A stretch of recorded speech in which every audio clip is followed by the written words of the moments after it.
혹시 이런 생각 해보신 적 있으세요? 우리 세상이 평균적인 사람한테 맞춰져 있어서 진짜 비범한 천재들은 오히려 길을 잃고 있는 건 아닐까 하는 생각요. 오늘은 바로 이 정규분포의 폭정이라는 아주 흥미로운 개념에 대해 한번 이야기 나눠보려고 합니다. 자, 그럼 이걸로 한번 시작해볼까요? 누가 더 성공할까요? 그냥 태어날 때부터 모든 걸 다 갖춘 천재일까요? 아니면 정말 끊임없이 노력하는 천재일까요? 이 질문에 대한 힌트를 1960년대 MIT에서 있었던 한 이야기에서 찾아볼 수 있습니다. 여기 정말이지 너무나 다른 두 천재가 있었거든요. 한 명은 하비 앨런. 이 사람은요, 그 어렸다는 뉴욕타임스 십자말풀이를 그냥 아침 먹기 전에 쓱 풀어버리는 뭐랄까 타고난 천재였죠. 그리고 다른 한 명은 그의 친구 밥 메칼프였어요. 메칼프는 앨런의 그런 재능을 보면서 늘 감탄했다고 해요. 그런데 정작 컴퓨팅의 역사를 완전히 바꿔놓은 건 바로 이 메칼프였습니다. 이런 말이 있어요. 놀랄 것도 없이 하비 앨런은 밥 메칼프만큼 직업적으로 큰 성취를 이루지 못했습니다. 왜냐하면 하비 앨런은 증명해야 할 게 더 적었기 때문이죠. 그러니까 이 타고난 재능, 그리고 뭔가를 증명하려는 그 강렬한 의지, 이 둘의 차이가 특히 최고의 컴퓨터 프로그래머들 세계에서는 정말 극명하게 드러나는 주제인 것 같습니다. 실제로 아주 비범하게 똑똑한 프로그래머들 사이에서도요, 뚜렷하게 구분되는 두 가지 유형이 있다고 합니다. 바로 히피와 너드죠. 자, 먼저 히피 유형부터 볼까요? 이 사람들은 큰 그림을 보는 비전가들이에요. 문제의 본질을 딱 꿰뚫어 보죠. 근데 디테일로 들어가면 금방 지루해합니다. 반면에 너드 유형은 어떨까요? 이 사람들은 디테일의 장인들이에요. 코드를 정말 완벽하게 실행하죠. 하지만 때로는 너무 디테일에만 집중한 나머지 더 큰 그림, 그러니까 숲 전체를 보지 못하는 실수를 하기도 합니다. 결국 진짜 최고의 결과물은 언제 나올까요? 맞습니다. 이 둘이 만났을 때죠. 히피의 비전과 너드의 실행력이 딱 결합됐을 때요. 자, 그럼 여기서 궁금해지죠. 근본적으로 이 사람들의 뇌는 우리랑 뭐가 그렇게 다른 걸까요? 그 해답을 찾을 수 있는 실마리가요, 1950년대에 있었던 한 획기적인 연구에 있습니다. 심리학자 조지 A. 밀러의 연구였죠. 밀러는 바로 단기 기억이라는 걸 연구했어요. 구체적으로는 사람들이 무작위로 들려주는 숫자를 딱 한 번만 듣고 몇 개나 기억할 수 있는지를 본 거죠. 그렇게 해서 발견한 마법의 숫자가 바로 7이었습니다. 정확히는 7에서 2를 더하거나 뺀 그 정도의 범위였죠. 우리 동네 전화번호가 왜 7자리인지 이제야 딱 이해가 되지 않으세요?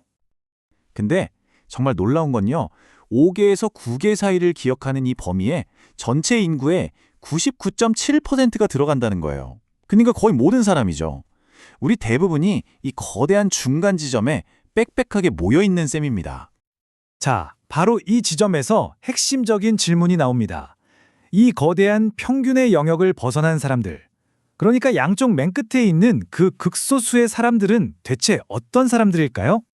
이제 그 곡선의 가장자리, 상위 0.15%의 세계로 한번 들어가 보겠습니다.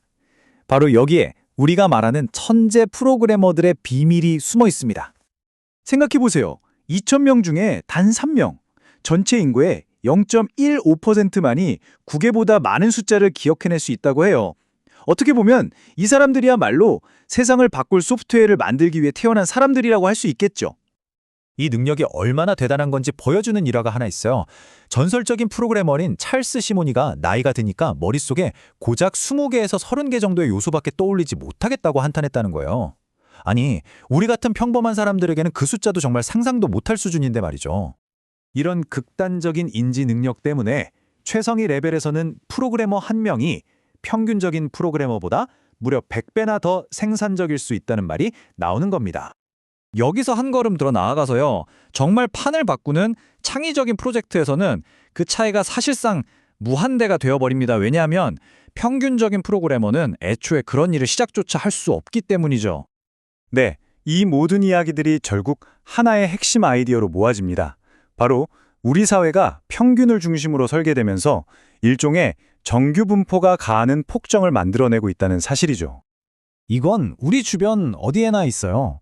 7자리 전화번호부터 시작해서 대부분의 사람들이 평균적인 수준의 의지를 갖고 있을 거라고 가정하고 만들어진 표준 의료 조언 같은 것들이요. 이런 것들은 비법한 결과를 낼 수 있는 소수의 사람들을 사실상 무시하고 있는 셈입니다. 근데 이게 참 역설적인 게요. 이런 엄청난 천재성이 때로는 약점이 되기도 한다는 겁니다. 현존하는 가장 위대한 컴퓨터 과학자 중 한 명으로 꼽히는 도널드 커누스의 사례가 딱 그렇죠. 커누스가 9년이나 걸려서 새로운 디지털 조판 시스템을 만들었어요. 그리고는 이게 옛날 활판 인쇄만큼이나 아름답다고 주장했죠. 하지만 실제로는 전혀 그렇지 않았습니다. 커누스의 뇌는 너무나 강력해서 다른 사람들 눈에는 너무나 선명하게 보이는 그 픽셀의 계단 현상을 보지 못했던 거예요. 그는 그 너머에 있는 완벽하고 아름다운 수학적 아이디어를 보고 있었던 거죠. 자, 그렇다면 이 모든 이야기에서 우리가 얻어야 할 교훈은 뭘까요? 이런 소수의 천재들이 계속해서 혁신을 만들어 나가게 하려면 우리는 대체 어떻게 해야 할까요? 진정한 진보는요, 평균을 끌어올리는 데서 오는 게 아닙니다. 그건 이미 스스로 동기부여가 충분히 된 아주 비범한 사람들로부터 나오는 거죠. 그게 챔피언 보디빌더든 슈퍼 프로그래머든 마찬가지입니다. 그래서 어쩌면 가장 효과적인 전략은요, 무슨 거창한 국가 정책을 만드는 게 아닐지도 모릅니다. 그냥 이런 인재들을 알아보고 그들에게 필요한 걸 지원해 준 다음에 그들이 자신의 능력을 마음껏 펼칠 수 있도록 길에서 비켜서 주는 것. 어쩌면 그것만으로도 충분할 수 있다는 겁니다. 자, 마지막으로 이 질문을 한번 던져보고 싶습니다. 모든 것이 7 더하기 빼기 2라는 그 평균에 맞춰진 이 세상에서 우리는 어쩌면 가장 중요하고 또 가장 위대한 가능성들을 그냥 놓쳐버리고 있는 건 아닐까요?